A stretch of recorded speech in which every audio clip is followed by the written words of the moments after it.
में वर्ग एवं वर्गमूल, स्क्वायर एंड स्क्वायर रूट एक नया चैप्टर शुरू किया था और उसका हमने पहला लेक्चर आपके पास भेजा था। आज उसी के आगे हम आपको पढ़ाएंगे। एक दिन बाद हम भेज रहे हैं जिससे कि अभी छुट्टियां भी चल रही है, तो आप लोग उसको खूब आराम से एक एक चीज़ को कई बार देखा करिए, समझा करिए, जिससे कि कोई दिक्कत ना हो। तो आज इसी के आगे हम आपको पढ़ाएंगे, लेकिन उसके पहले आप लोगों को जो हमने बताया था वर्ग क्या होता है वो आपको समझ में आया या नहीं, तो आप ज़रूर बताइएगा। और आप लोगों से मेरा रिक्वेस्ट है कि आप सभी लोग, जितने भी बच्चे मेरा ये वीडियो देख रहे हैं, मेरा टेलीग्राम चैनल भी चल रहा है और उस टेलीग्राम चैनल को आप लोग डाउनलोड कर लीजिए और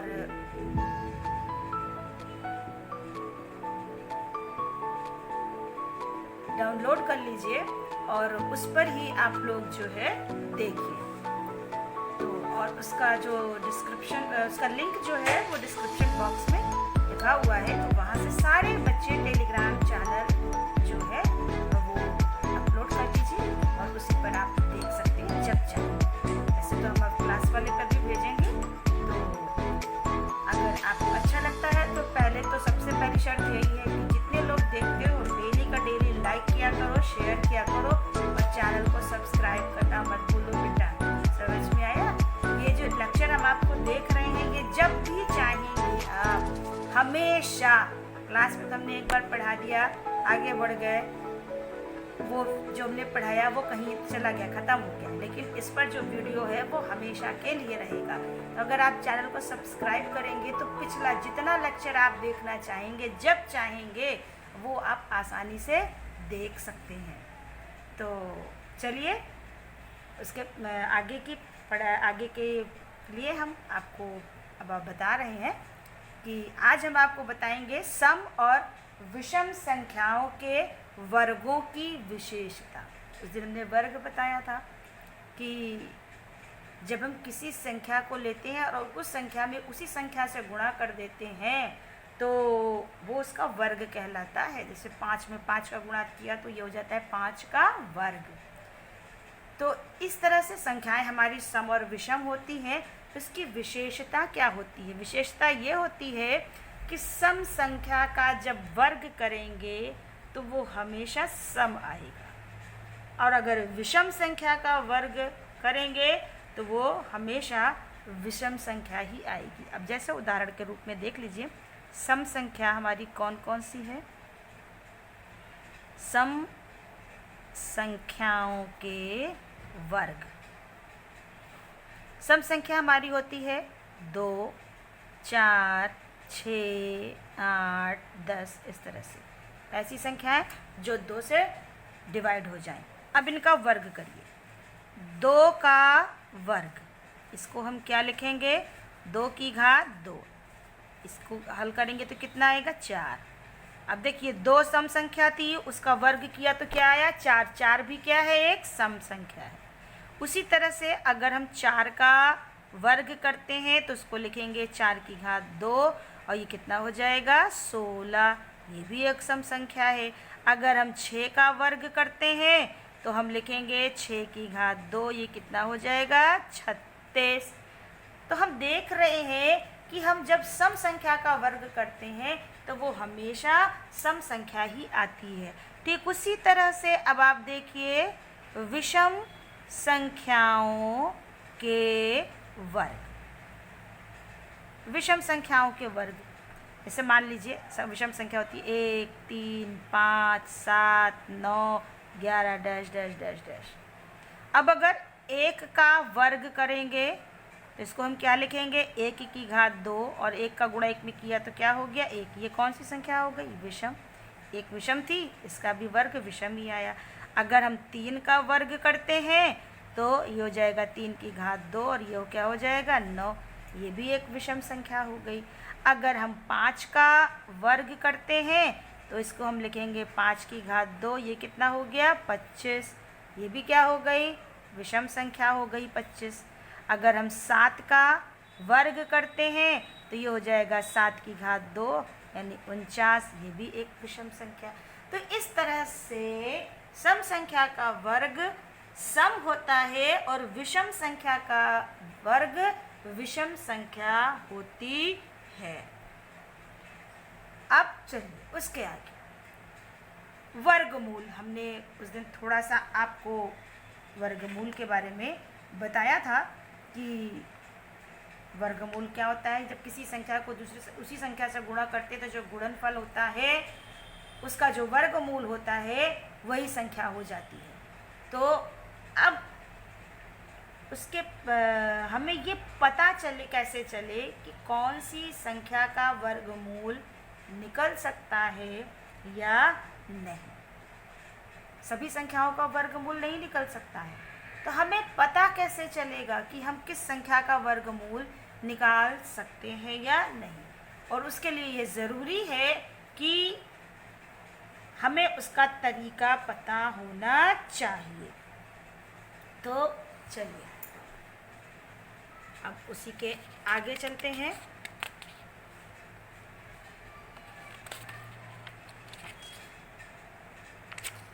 पूर्ण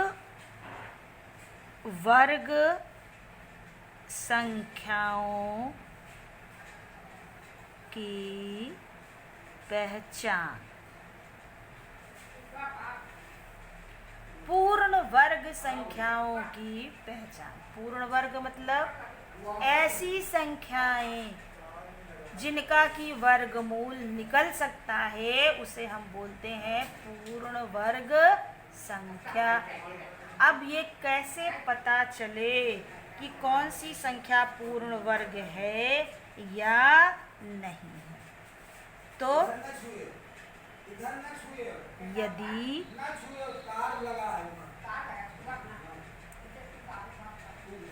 किसी संख्या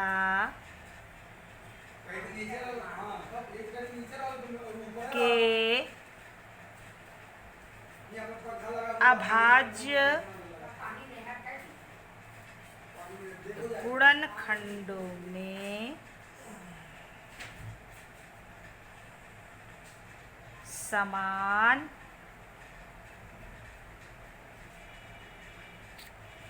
खंडों के जोड़े बनाने के पश्चात यदि उनमें से कोई अभाज्य गुणनखंड शेष न रहे तो वह पूर्ण वर्ग संख्या होगी। अब जैसे हम आपको कोई संख्या दे दें और हम आपसे पूछें कि ये संख्या पूर्ण वर्ग है या नहीं, आप कहेंगे पूर्ण वर्ग की ज़रूरत क्या है। पूर्ण वर्ग की ज़रूरत इसलिए है क्योंकि पूर्ण वर्ग संख्या का ही वर्गमूल निकलता है। अब इसके बाद वर्गमूल होगा तो वर्गमूल किस संख्या का निकलेगा, उसके लिए पूर्ण वर्ग संख्या की पहचान होनी चाहिए। तो किसी संख्या, जो भी संख्या आपको दी जाए, सबसे पहले आप उसका गुणनखंड कर लीजिए, अभाज्य गुणनखंड। कोई भी संख्या आपसे पूछी जाए कि ये संख्या पूर्ण वर्ग है या नहीं, तो सबसे पहले आप उसका अभाज्य गुणनखंड कर लीजिए। और अभाज्य गुणनखंड करने के बाद जोड़े बना लीजिए। अगर सारे जोड़े बन जाते हैं तो इसका मतलब है कि वो पूर्ण वर्ग संख्या है, और अगर नहीं बनती है तो इसका मतलब है कि वो पूर्ण वर्ग संख्या नहीं है। अब इसके लिए थोड़ा सा आपको समझना पड़ेगा। जैसे मान लीजिए हमने आपको दिया 81, 81। अब 81 पूर्ण वर्ग संख्या है या नहीं। तो ऐसे नहीं बता सकते हैं। अब आपको इसके लिए क्या करना पड़ेगा, 81 का अभाज्य गुणनखंड करना पड़ेगा। 81 किससे कटेगा, 3 से। 3 दूनी 6, 3 सत्ते 21, 3 नवा 27, 3 तिया 9 और 3 एकम 3, कट गया। यानी कि 81 का जो अभाज्य गुणनखंड है 3 गुणे 3 गुणे 3 गुणे 3। अब इसमें जोड़ा बनाइए। 3 3 का एक जोड़ा ये बन गया, ये भी जोड़ा बन गया, यानी सारे जोड़े बन गए। इसके अलावा अब कोई भी गुणनखंड शेष नहीं बचा है। शेष नहीं बचा है, इसका मतलब है कि 81 पूर्ण वर्ग संख्या है।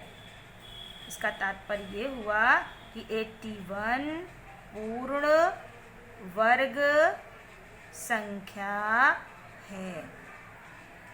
अब मान लीजिए दूसरी संख्या लेते हैं। मान लीजिए 360 हमने लिया। 360 पूर्ण वर्ग संख्या है या नहीं। तो चलिए 360 का भी हम अभाज्य गुणनखंड करते हैं। किससे कटेगा, 2 से। 2 एकम 2, 2 अट्ठे 16, 0। फिर 2 से कट जाएगा, 2 9 18, 0।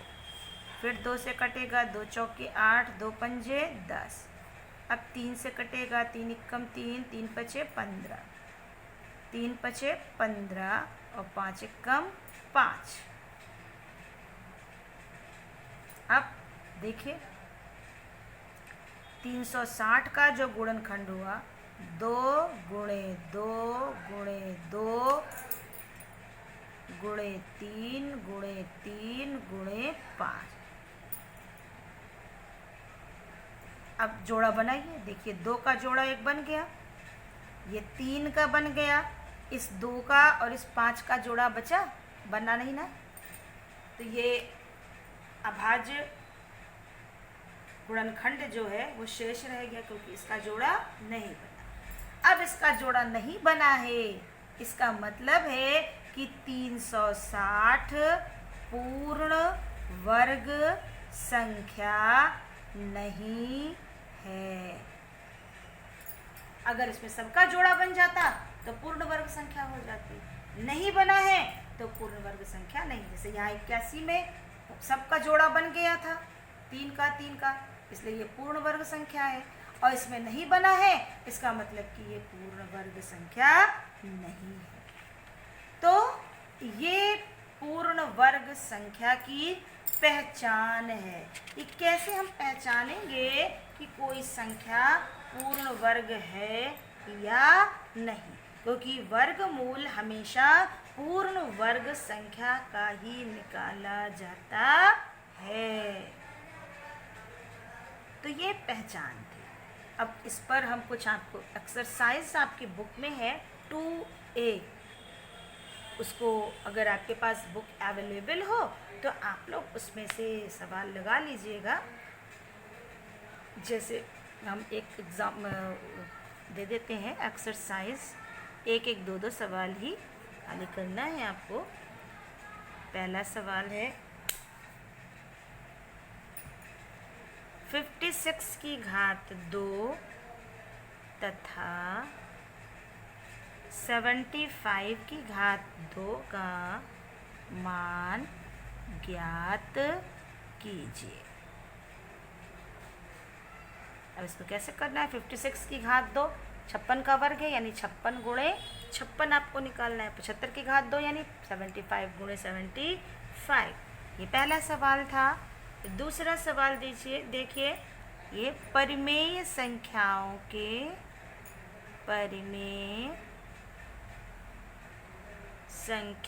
के वर्ग ज्ञात कीजिए। इसमें पहला सवाल है 13/17, दूसरा है सेकंड -6/7। इसका वर्ग ज्ञात करना है, यानी 13/17 का घात 2 -6/7 की घात 2। तो इस तरह से ये 2 सवाल हमने आपको दिया है, इसको आप लोग कर लीजिएगा। अब उसके आगे अब हमने वर्ग आपको पूरा बता दिया। अब वर्गमूल की बारी आती है कि पूर्ण संख्याओं के वर्गमूल कैसे ज्ञात किए जाएंगे। कक्षा 7 में आपको बताया है वर्गमूल और घनमूल वही चीज़ है। तो अब आगे चलते हैं। पूर्ण वर्ग संख्या का वर्गमूल स्क्वायर रूट, स्क्वायर बता चुके हैं। अब स्क्वायर रूट की बात आती है।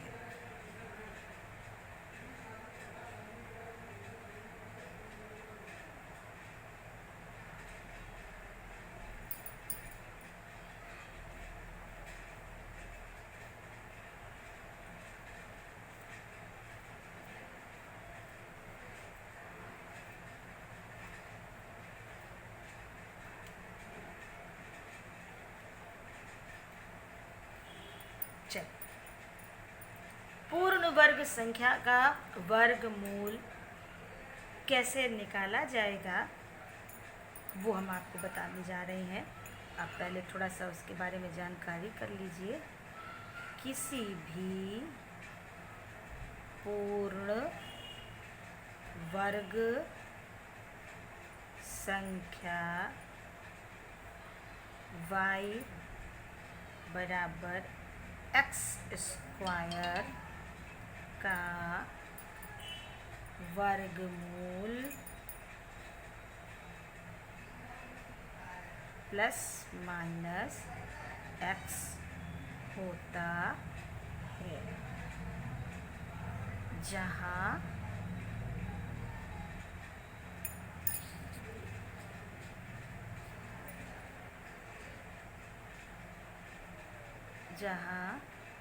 x एक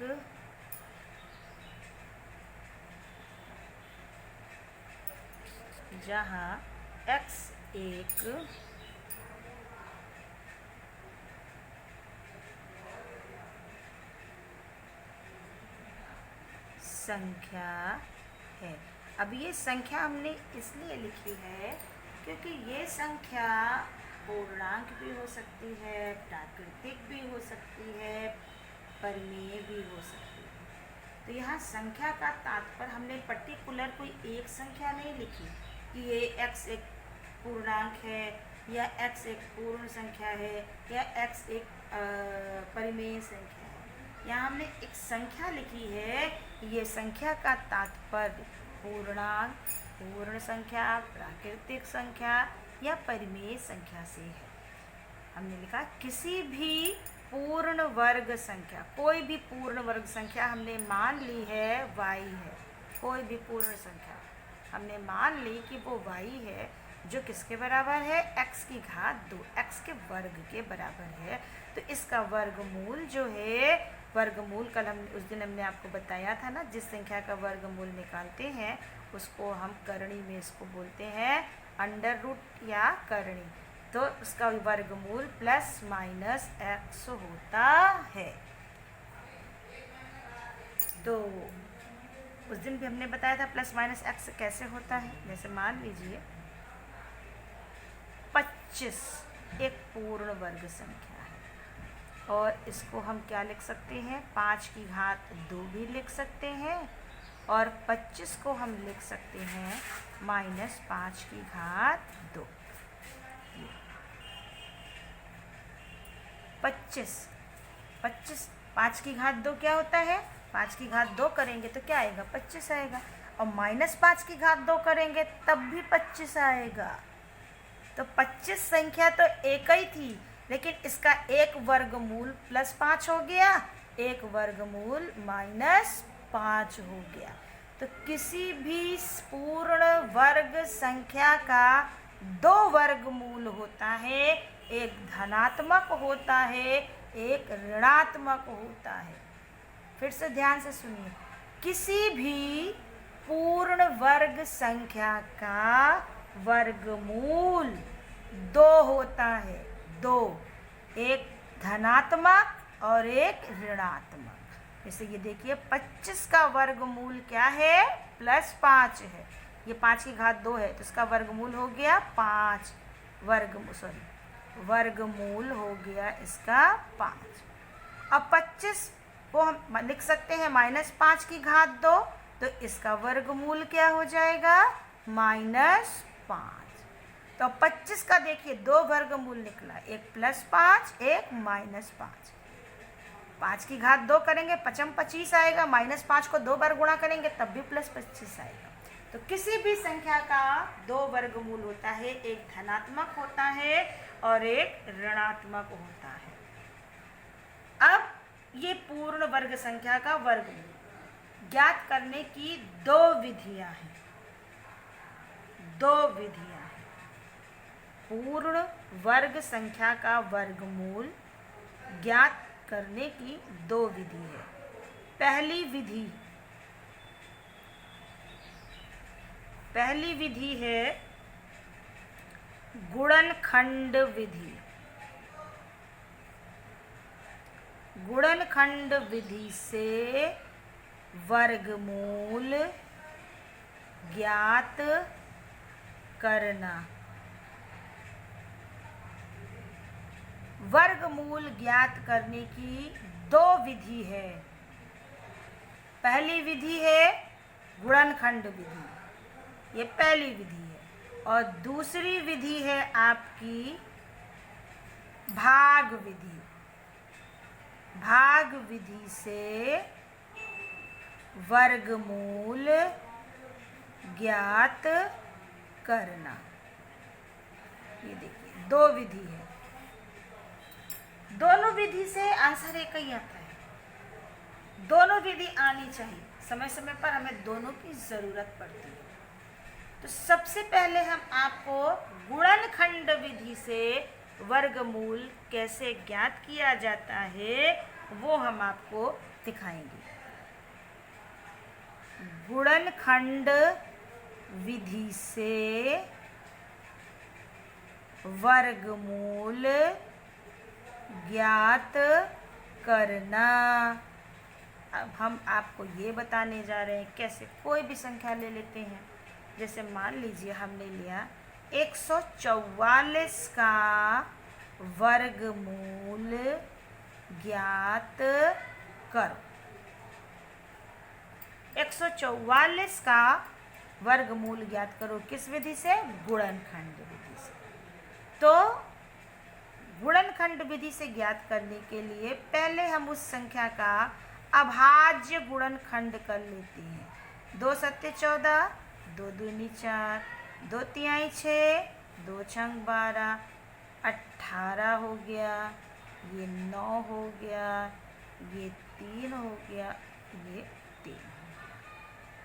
अब 144 के क्या क्या गुणनखंड हुए? 2 गुणे 2 गुणे 2 गुणे 2 गुणे 3 गुणे 3। अब जोड़ा बनाते हैं हर संख्या का। इसका जोड़ा देखिए, जोड़े में वही संख्या होनी चाहिए, ये नहीं कि एक जगह 2 है तो एक जगह 3 हो जाए। 2 का जोड़ा है तो 2 ही होना चाहिए। एक जोड़ा ये भी बन गया, एक जोड़ा ये भी बन गया। सबका जोड़ा बनना ज़रूरी है। हमने इसके पहले भी बताया पूर्ण वर्ग संख्या की पहचान कैसे होती है कि जब सभी का जोड़ा बन जाए तो इसका मतलब उसी का वर्गमूल निकलेगा। अगर जोड़ा नहीं बनता है सबका तो इसका मतलब इसका वर्गमूल निकल ही नहीं सकता है, वो पूर्ण वर्ग संख्या है ही नहीं। तो ये अब देखिए, अब जिस संख्या 144 का वर्गमूल निकालना था इसको हमने किस में लिखा? करणी में, अंडर रूट में। इसका मतलब है 144 का वर्गमूल निकालना है। अब हर जोड़े से एक एक संख्या ले लेंगे। 2 गुणे 2 गुणे 3 बराबर कितना हो गया? 12। यानी कि 144 का वर्गमूल क्या हो गया? 12। कक्षा 7 में बताया था ना आप लोगों को घातांक वाले चैप्टर में वर्गमूल और घनमूल ज्ञात करने के लिए।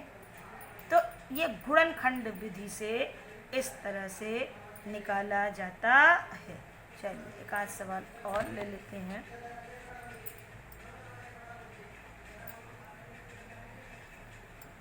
दो 225 का वर्गमूल ज्ञात कर। 225 का। तो अब 225 का ज्ञात करने के लिए सबसे पहले इसका भाज्य गुणनखंड कर लेते हैं, कोई दिक्कत नहीं। 5 चौके 20, 55, 25, 5 9 45, 3 तिया 9 और 3 एकम 3। अब 225 का अभाज्य गुणनखंड क्या क्या हो गया? 5 गुणे 5 गुणे 3 गुणे 3। अब चूँकि इसका वर्गमूल निकालना है तो 225 को हमने अंडर रूट में लिखा और जोड़ा देखिए बन गया ये। हर जोड़े से हमने एक एक संख्या ले ली। तो 225 का वर्गमूल कितना हो गया? 15। सिंपल अभाज्य गुणनखंड जैसा मैंने आपको बताया था। तो इस तरह से गुणनखंड विधि से हम किसी भी नहीं, पूर्ण वर्ग संख्या का ही वर्गमूल ज्ञात कर सकते हैं। तो अब एक चीज़ भूल गया, अब यहाँ पर जो हमने लिखा था ये +-12 लिखेंगे। हमने इसके पहले बताया था ना, किसी भी संख्या का जो कोई भी संख्या पूर्ण वर्ग संख्या होती है उसके 2 वर्गमूल होते हैं, एक धनात्मक और एक ऋणात्मक। तो यहाँ पर +12 भी होगा, -12 भी। +12 का वर्ग करिए, 12 12 में 144, -12 का वर्ग करिए तो वो भी 144 होता है। तो किसी भी संख्या का वर्ग करते हैं तो जो गुणनफल आता है उस गुणनफल का वर्गमूल वही संख्या होती है। तो इसी तरह से ये भी +-15, 225 का वर्गमूल +15 भी होगा और -15। अभी जानने के लिए कि हमारा सही है या नहीं, इसके लिए क्या करिएगा, जो वर्गमूल निकाला है उसी का वर्ग कर दीजिए, वही संख्या आ जानी चाहिए। इसका वर्गमूल कितना निकला? 12। अब 12 को 12 से गुणा कर दो, देखो कि 44 आएगा। अगर आ रहा है तो सही है, नहीं आ रहा है इसका मतलब गलत है। 225 का आया है +15, ये -15, तो -15 को वर्ग कर दो, गुणा करने पर अगर 225 आ जाए तो आपका सवाल सही है। तो इस तरह से हम चेक भी कर सकते हैं कि मेरा सही है या गलत। तो ये था आपका गुणनखंड विधि से वर्गमूल ज्ञात करना। आज हम एक ही विधि बता रहे हैं तो जिससे कि आप जो है अच्छे से इसको कर सके। तो आज के लिए बच्चों इतना ही। वर्ग पूरा पढ़ लीजिएगा, पूर्ण वर्ग संख्या की पहचान कैसे होती है, सम संख्या के वर्ग की क्या विशेषता होती है, विषम संख्या के वर्ग की क्या विशेषता होती है वो, और कैसे गुणनखंड विधि से वर्गमूल ज्ञात किया जाता है वो आज हमने आपको बताया। इसकी भी खूब प्रैक्टिस, अपने मन से कोई भी संख्या ले लीजिएगा और करिएगा। तो आज अगर आपको समझ में आया तो ज़रूर लाइक करना ना भूला करिए। सबसे पहले खोलते ही मान उसे लाइक कर दिया करिए, सब्सक्राइब कर दिया करिए। समझ में आया? और अगर कोई आपके आसपास है तो उसे शेयर भी कर दीजिए, उसे बता भी दीजिए कि क्लासेस चल रही हैं, अगर वो पढ़ना चाहे तो उससे पढ़ सकता है। तो आज के लिए सिर्फ इतना ही। आप सभी को मेरा राधे राधे, धन्यवाद।